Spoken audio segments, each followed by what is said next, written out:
Donald Trump यांना अमेरिकेच्या federal कोर्टाचा दणका. टॅरिफचा निर्णय अमेरिकन कोर्टाकडून रद्द. ट्रम्प यांनी लावलेला टॅरिफ बेकायदेशीर असल्याचं कोर्टाचं निरीक्षण.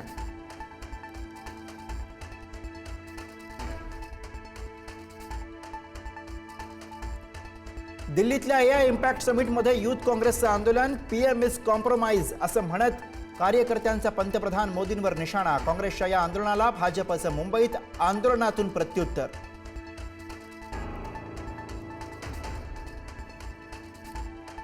आतापर्यंत अनेक आंदोलनं केली, आता निवडणूक हाच कार्यक्रम. राज ठाकरेंचे मनसैनिकांना आदेश.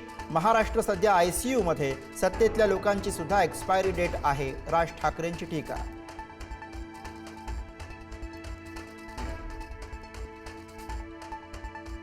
एकनाथ शिंदेंच्या भेटीमागे राजकारण शोधू नका. राज ठाकरेंचं स्पष्टीकरण. मुंबईतील अवैध पार्किंग संदर्भात भेट घेतल्याची माहिती. विरोधी पक्षांनी विरोधकांचं काम करावं. राज ठाकरेंचा टोला.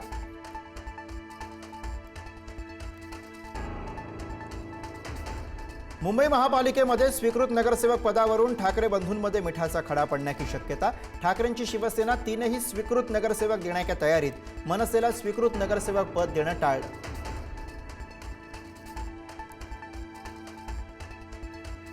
कोत्या मनाच्या प्रवृत्तीकडून कधीही स्वीकृतीची अपेक्षा बाळगू नये. स्वीकृत नगरसेवक पदाच्या चर्चेवरून संदीप देशपांडेंचं खोचक स्टेटस. तर 3 पैकी 1 स्वीकृत नगरसेवक पदासाठी मनसे होती आग्रही.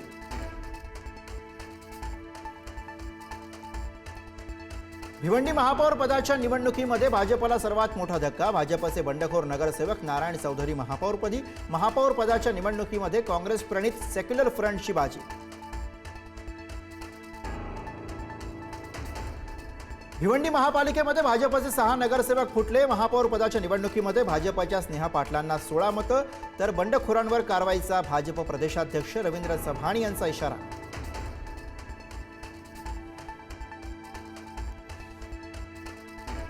पतीला पुन्हा पोलीस सेवेत जॉईन करून घेण्यासाठी धनंजय मुंडेंनी 17 लाख रुपये मागितले. जरांगेंनी उल्लेख केलेल्या महिलेचा गंभीर आरोप. मुंडेंचे निकटवर्तीय फड यांनी बंदुकीने धमकावल्याचाही दावा. फड कुटुंबियांनी मात्र आरोप फेटाळले.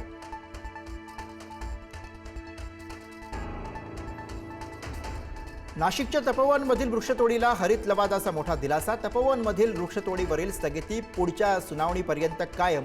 6 एप्रिल 2026 पर्यंत वृक्षतोडीवर स्थगिती.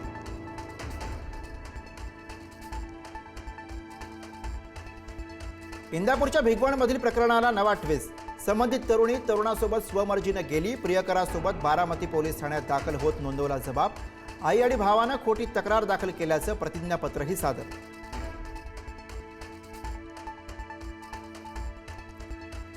नाशिकमधली क्रूर घटना.